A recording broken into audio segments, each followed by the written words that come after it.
Good afternoon, and thank you very much for the introduction. So thank you also to the chairman and chairperson. Alright, so this is partly for the students. I mean, this is a Malaysia map.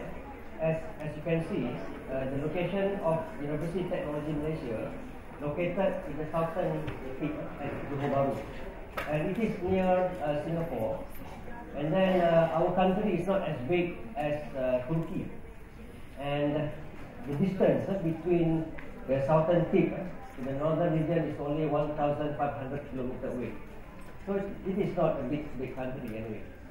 But we have Malaysia West and East Malaysia, and this is the Borneo, Sarawak, and Sabah. So the crisis that we have lately somewhere in the Lahad Datu. So Lahad Datu is where there was a crisis about these people from Sulu Sea near the Philippines wanted to attack the Malaysian soil. So this is something that happened lately in Malaysia. So our weather is about a tropical country. Rain throughout the year and sunshine. It's not as four seasons in this country. So you can see this tropical conditions. You can see many plants and trees. I'm sure it is different from this country. Let me introduce my institution. So basically, our academic staff, we have 1,133 academic staff in UTM. And then we have postgraduate 12,800. And then PhD students, we have around about 4,500. And the graduate, 11,000. And international students, surprisingly, goes up. We have 5,000 international students. So the policy at the moment, because we wanted to boost research, we wanted to upgrade the research. One way to do it is to increase the number of postgraduate students, so that in future our target is to make something like 70-30. So 70% postgraduate and 30% undergraduate. That's the planning. But at the moment, postgraduate undergraduate ratios is more or less similar. And then international students, we have from majority from Middle East country, and then we have also something like exchange students, but their term is not that long. It's only for 1 year of education in Malaysia. So that's the title of our presentation, is to look at the something like the molecular biology, three-dimensional structures, and then we wanted to have a look at very basic biotechnology application. About to be specific, we call it behaviorist enzymes. So let us have a look at the scenario, what we have in the world. Of course, we have something like oil disaster. We have environmental disaster, oil spill, for example, sometime in 2010.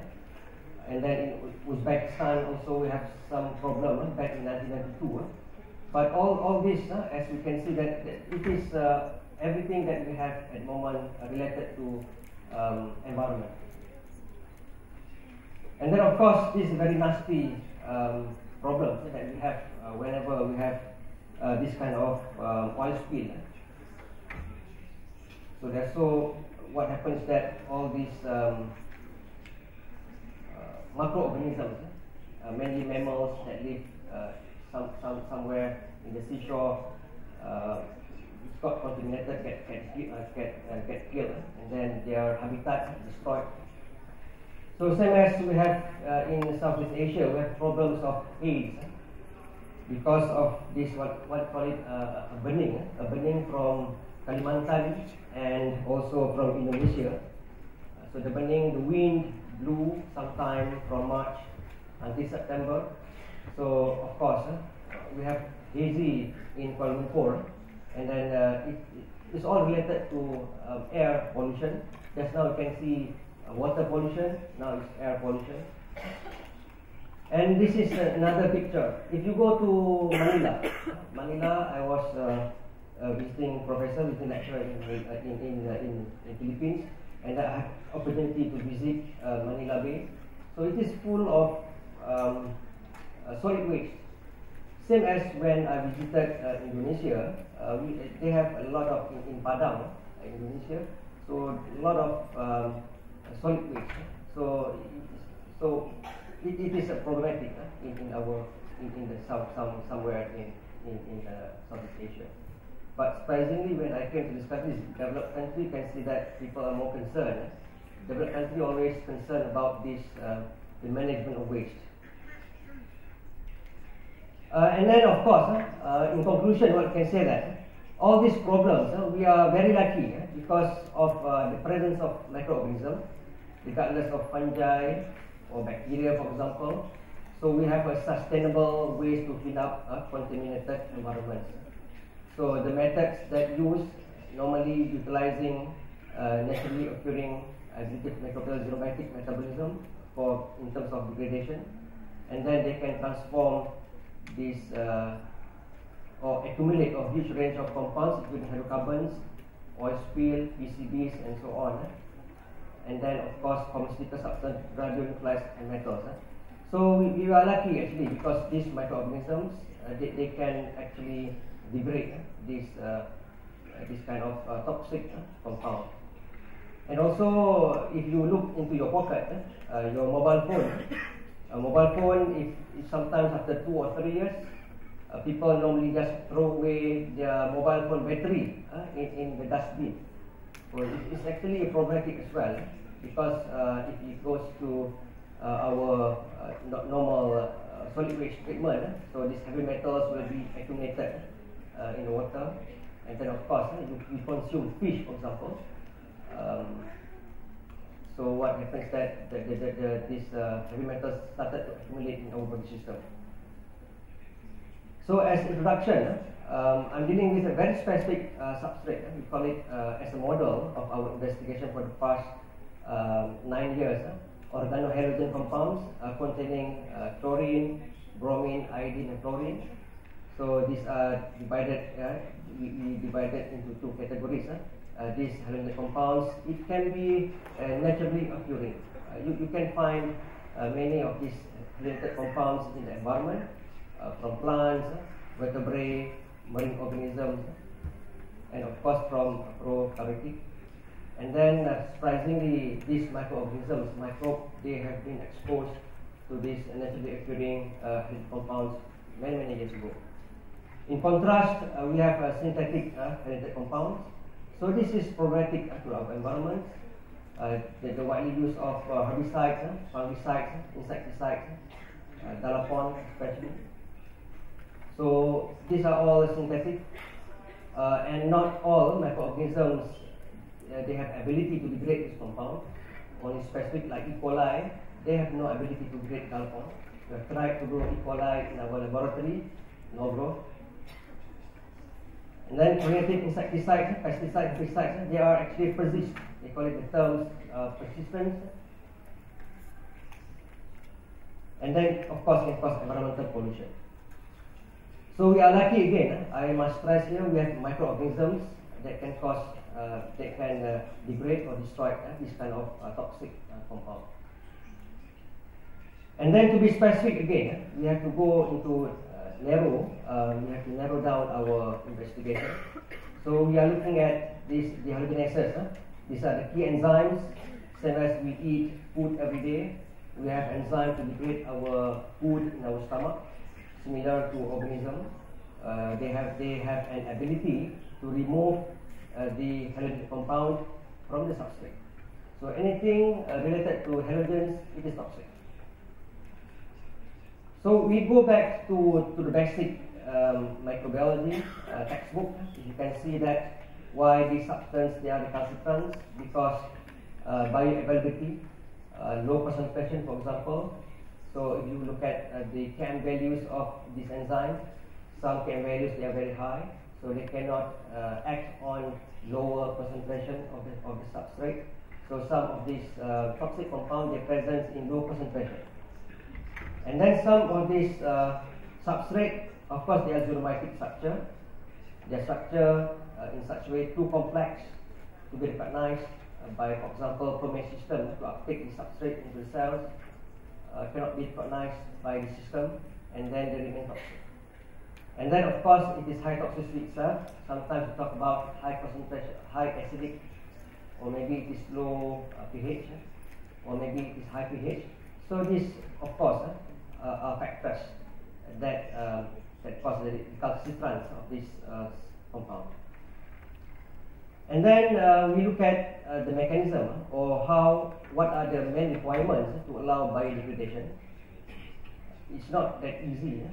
We wanted to degrade this compound. We have to talk about the transport system of this compound into the cell by means of permease. And then actually we investigated in Rhizobium species, it has the permease system. And then, of course, after the substrate enters the cells, the specific gene needs to be expressed and regulated. And then production of appropriate enzymes also must happen in the cells. So these are all the basic requirements. And then we look at this enzyme, dehydrogenase in particular.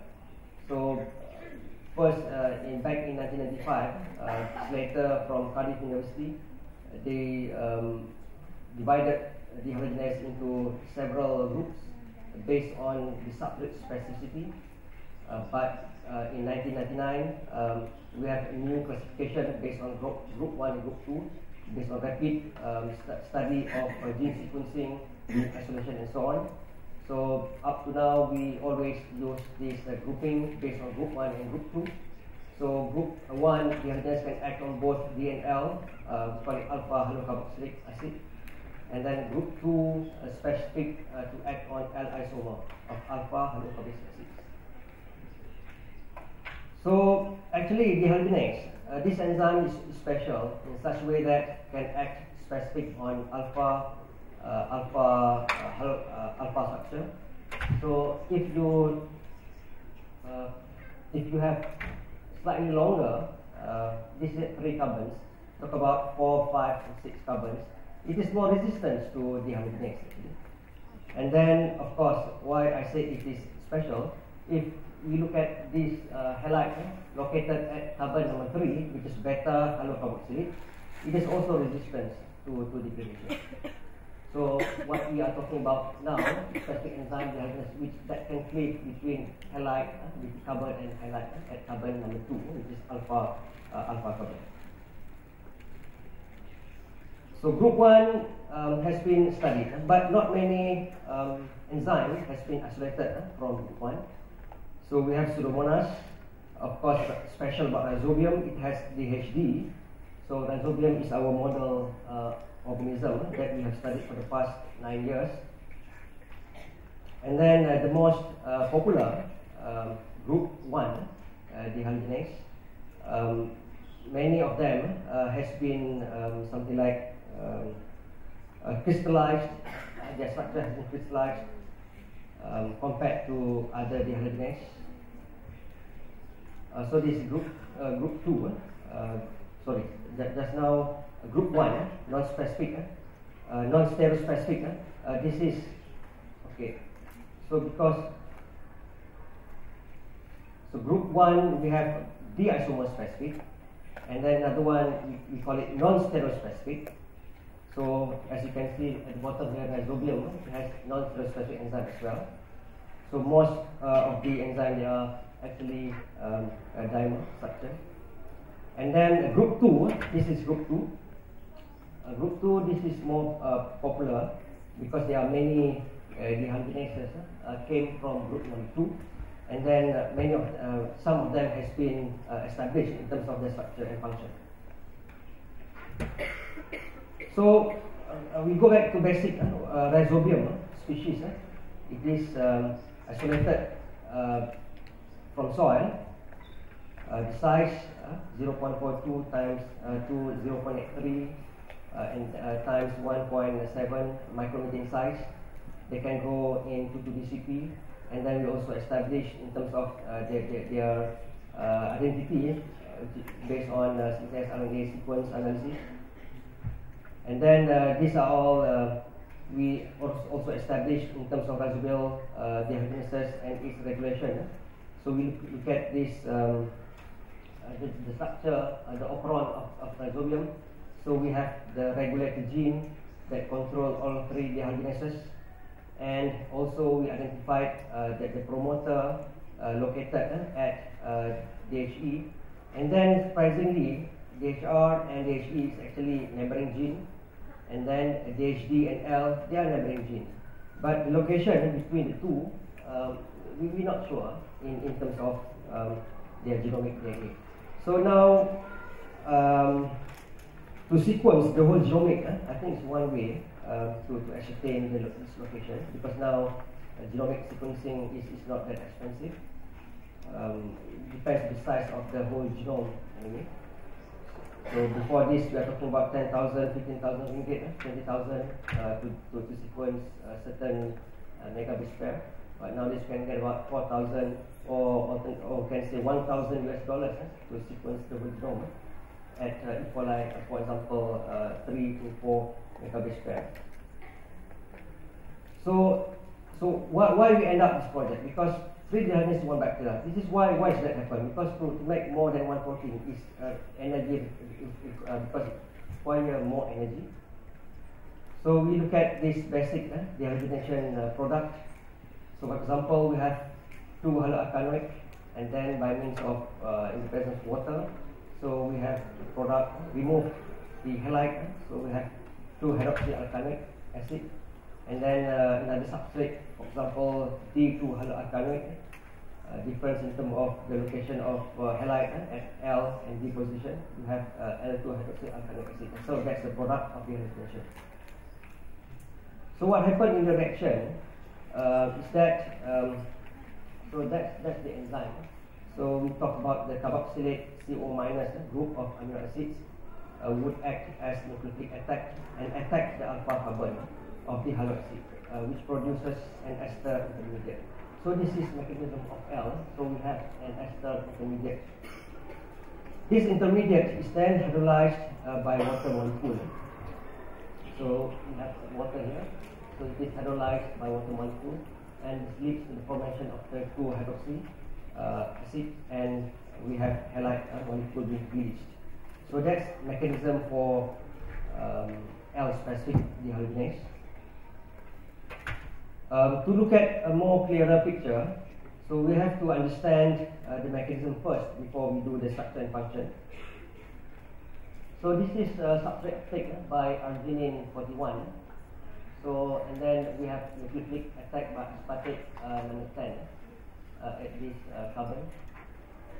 And then what happens is that halogen absorption by arginine 41, stabilization of the substrate carboxyl moiety by serine 118, and then finally you have water hydrolyzed ester intermediate by water molecule that activated by aspartate 180. That's aspartate 180. So as you can see, this is a very basic model in research. Sometimes we can prove how the enzyme function by doing the side-directed mutagenesis, by removing the aspartate in the whole amino acid from the protein structure, from the amino acid sequence. In contrast, you have DL non-stereospecific dehydrogenase. It is important acid amino 189 that incorporated with asparagine 114 both act as base at DHI enzyme structure. So we use DHI from Pseudomonas as our model to see how DHE in rhizobium function. So these two, especially aspartate 189, that will initiate the water activation. So nucleophilic attack of the chiral carbon of the substrate, and then formation of intermediate in bracket. This is the intermediate, and then release of halide from the compound and formation of an oscillated compound. So remove halide, replace OH. So that's the basic mechanism again.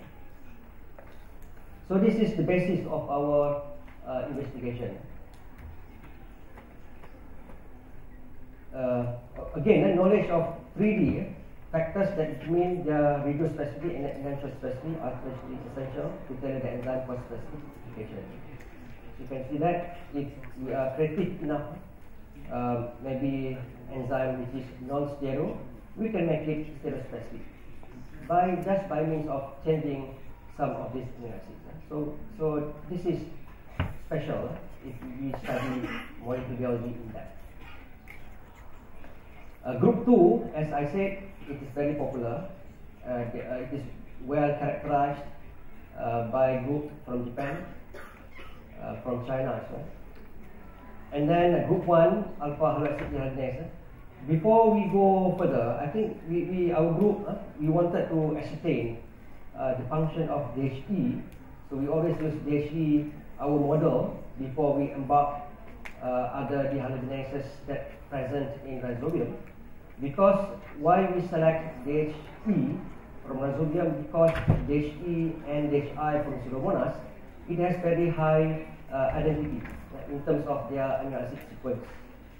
Example, in the database, of course, publication by Smith-Berger 208, DHI from Pseudomonas have been crystallized. So we use this as a model to see the function of DHE in rhizobium.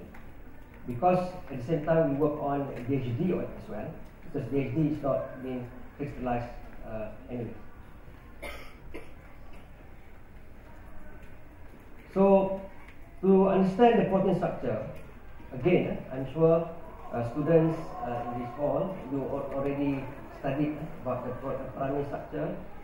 Sometimes when I was at grade level, I also confused when I read biochemistry textbooks, especially looking at this secondary structure, alpha helix and beta sheet structure. These are all too complicated.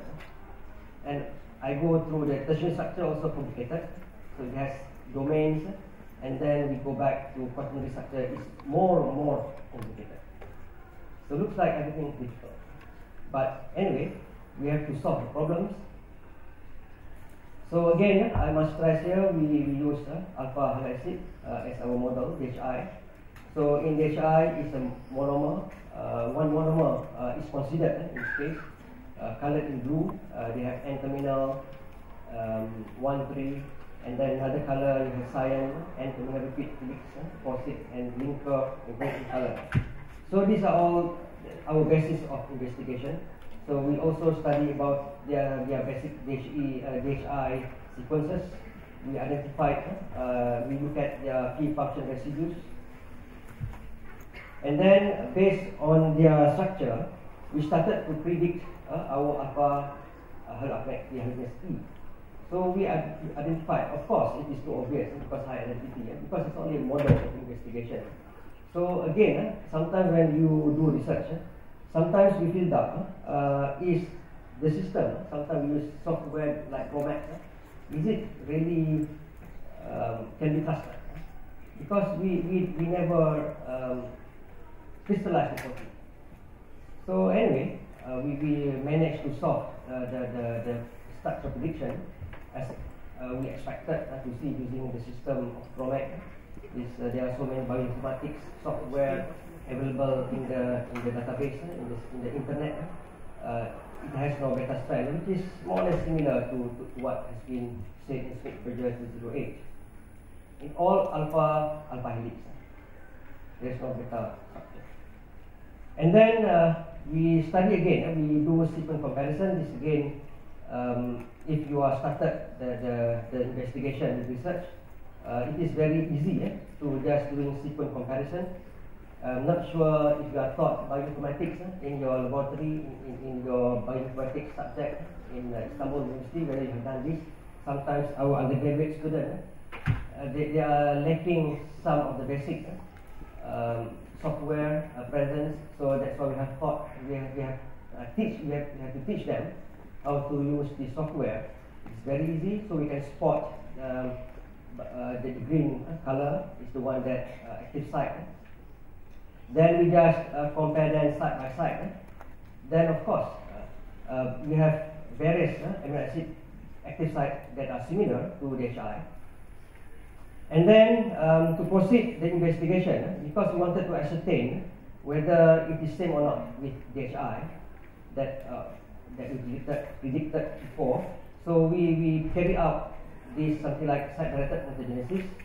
We replace all the amino acid with amino acid that we think that it is necessary to change, because the reason we selected this amino acid because of the short hydrophobic residues that can increase the bond distances and reduce the van der Waals interactions and weakening the substrate binding. So that what we expected from this experiment, we will have maybe lower activity, and then we selected only 10 residues for mutation. We did not mutate alanine 36 and 187 because because A36 187 could only be replaced with glycine, which is shorter R group than alanine. In theory, a replacement with glycine would lead to protein structure destabilization due to increased flexibility and excessive fluctuation in water that will affect protein structural integrity. So based on that information, that's why I marked in red just now A36 and A187. So again, we have to carry out, we have to compare that with our control experiment. So we have D and L2CP as a substrate. Then we carry out to determine the something like specific activity again with this substrate. And then what we notice, there are some fluctuations in terms of the enzyme specific activity. And of course, it is agreed what we expected when we removed aspartate, position 189 resulted in complete loss of the activity. So in conclusion, we can say that 189, similar to DHI, activate water for nucleophilic attack of substrate at the chiral center. And then we have tryptophan 54, phenyl 37, serine 18 also involved in the substrate binding. So this is our basic model to study about DHE protein intracellular. And then, of course, using this software, we can always look at the structure clearly. So the blue sticks represented predicted active site of DHE. So that's the blue. Again, I was not trained in this particular area. So of course, to me, it doesn't make sense sometimes. It's only a ribbon. But people who study in depth about this mechanism, they are more aware what's happening. And then this is the creativity of the PhD student actually. The PhD student always creative enough to explore new things and new information. So they make a tunnel. The length of the tunnel is 41.7 angstrom in size. And then altogether 22 residues were predicted to line the channel. And then DL2CP could bind to the active site via the tunnel. And the electrostatic surface of DHE at the tunnel entrance is highly basic, because the lysine, when compared to the rest of the molecule, molecular surface. So to attract the acidic substrate, so D and L2CP acids to access the tunnel. So what happens is that based on using bimol, you can see that that's the basic structure, the red, maybe this what we call it red and blue, the basic region. So that's where the substrate will, I think, bind to this particular area. And then what is special about this enzyme? We have similar substrate binding site that can bind both isomers D and L, like serine, tryptophan, and phenylalanine are interacting residues to hold the substrate. The aspartic acid can activate the water molecule to hydrolyze chloride ion and carbon, and you can see that the yellow and orange color. So that's yellow and orange color. So that's the substrate of D and L. So both D and L substrates sharing the same active site. So the rest, you can see they are all related. This one is aspartate, and then you have serine, and then of course tryptophan 54 and phenylalanine inside that. And then this is the water molecule. So these are all related to alpha halo acid. In contrast, when we look at beta halo acid, like 3-chloropropylene acid, we can also model, because the difference between 3-CP and 2,2-DCP is the position of halides. Using this model, well, of course it is initial investigation. Sometimes this the position of the substrate is far away from what we expected, far away from other important amino acids. And sometimes, of course, because of the distance also can make the enzyme cannot act with the substrate. So of course, in the literature, not many dehydrogenases can act on 3-CP, 3-chloropropylene acid. So what are the biotechnical applications of dehydrogenase? So one example, we look at L2CP, is useful as chiral synthon for the synthesis of phenoxypropionic acid as herbicides. So L2CP is synthesized by optical dissolution of racemic mixture of DL2CP.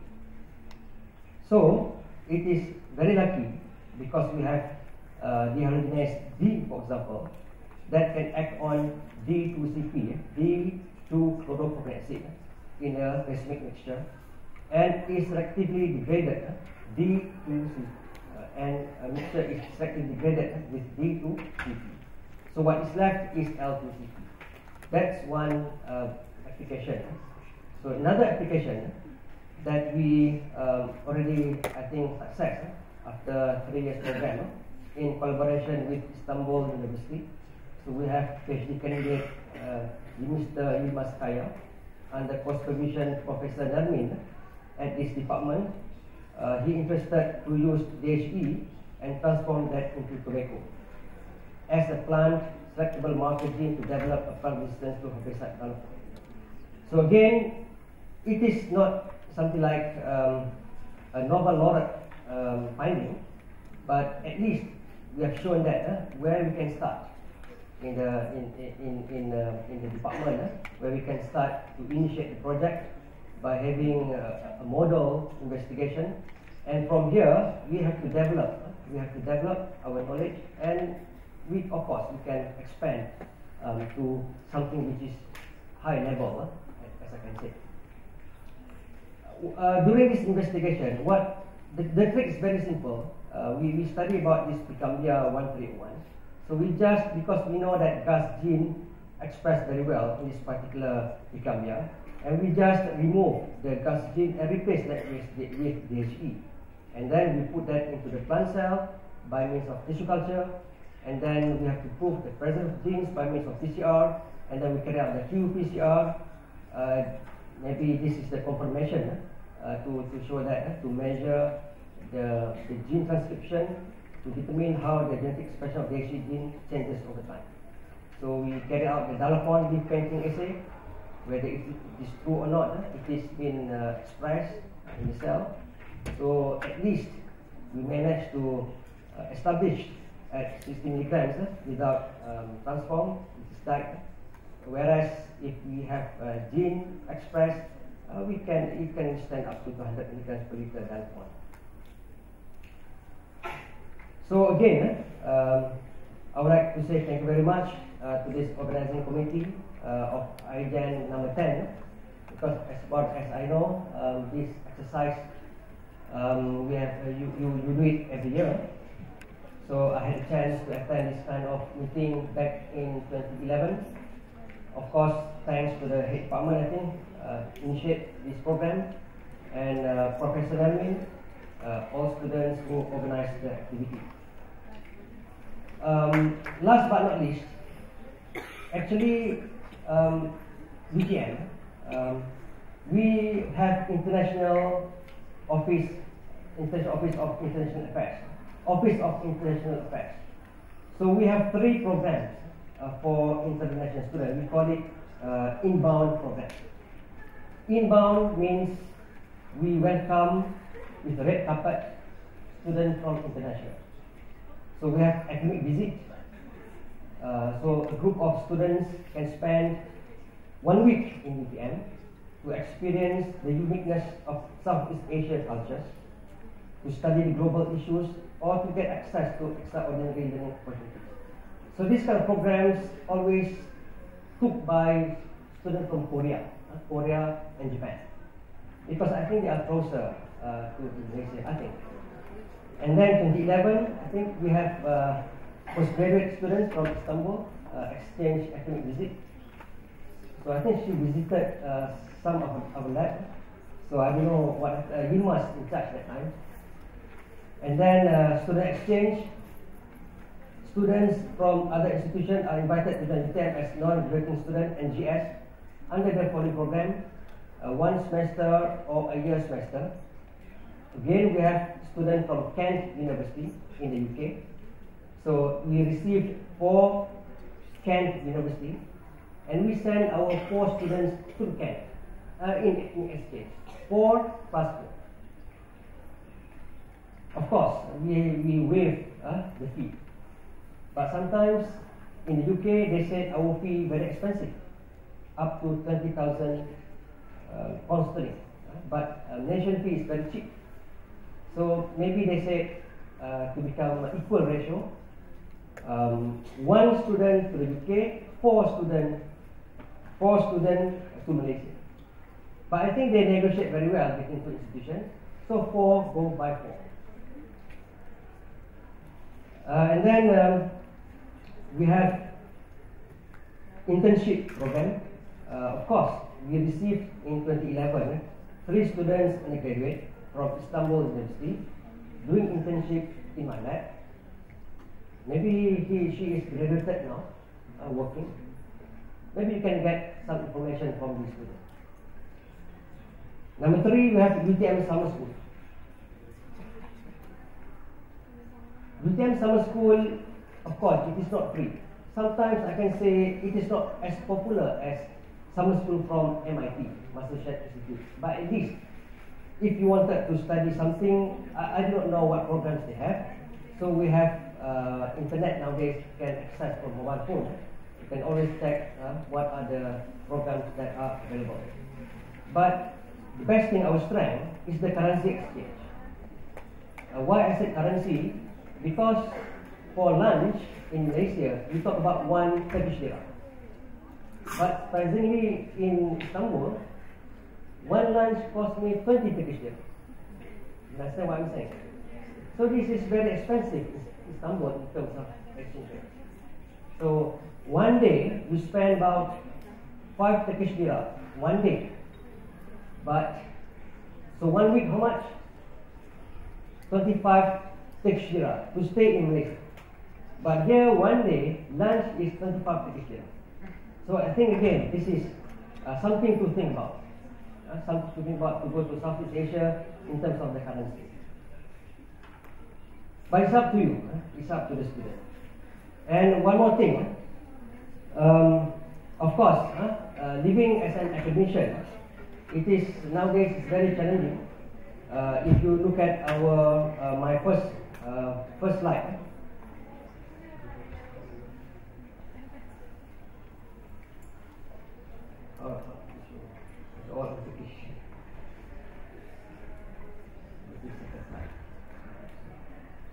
Alright. The pressure now, as you can see, the academic staff is 1,000. Why we wanted to boost postgraduate? Why we need to do this something like collaboration between institutions? Our pressure now, 2 years ago, they set a KPI, Key Performance Index, in terms of the citation. Cumulative citation index, around about 1,000. But in 2013, they said they wanted to increase up to 3,000 CIS, impact factor.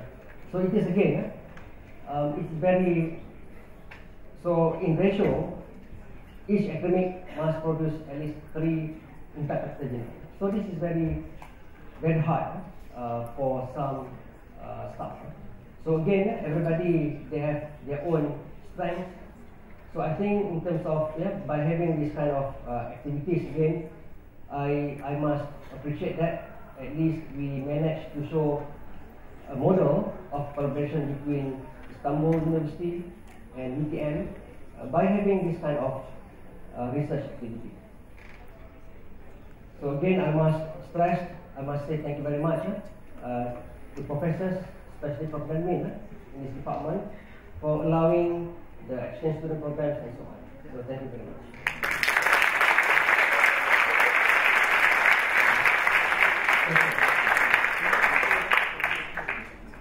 Any question that I can afford to ask, answer, I will answer it.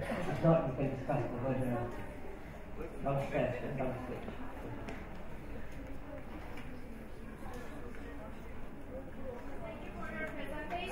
Now we will present your certificate of two separate explained in your name and the 73 course. Sayın Doçent Doktor Fahri Zaman Kıyapa sunumu için çok teşekkür ediyor ve adına düzenlediğiniz fidanların sertifikasını takdim.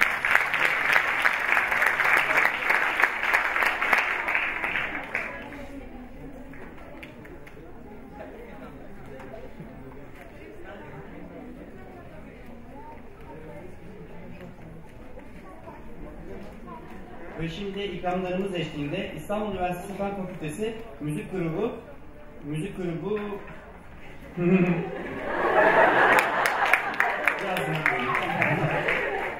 konseriyle birazdan karşınızda olacaktır. Ayrıca kapanış partisi için kayıt yaptırmak isteyenler Yağmur Kiraz'la iletişime geçmeleri rica olunur.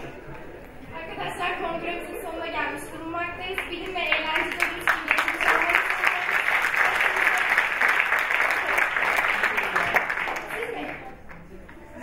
Buyurun hocam. Nazlı hocam bir şey söylemek istiyormuş. Neyse artık iyice azaldığınız için sesim herhalde geliyordur. Mikrofona ihtiyaç yok. Evet, büyük bir organizasyonun sonuna geldik. Bu organizasyonda 57 kişi 57 kişi çalıştı. 57 öğrenci her aşamasını tek tek planladı. Bize kalan sadece onları açıkçası yüreklendirmek, işte biraz ekonomik destek bulmaya çalışmak oldu. Hepinize geldiğiniz için çok teşekkür ediyorum. Özellikle orkestramızın konserine katılmanızı rica ediyorum ki yarım saat daha burada olursak hep birlikte size o 57 kişiyi de tanıtmak istiyorum. Seneye veya başka üniversitelerde yapılacak organizasyonlarda buluşmayı diliyorum.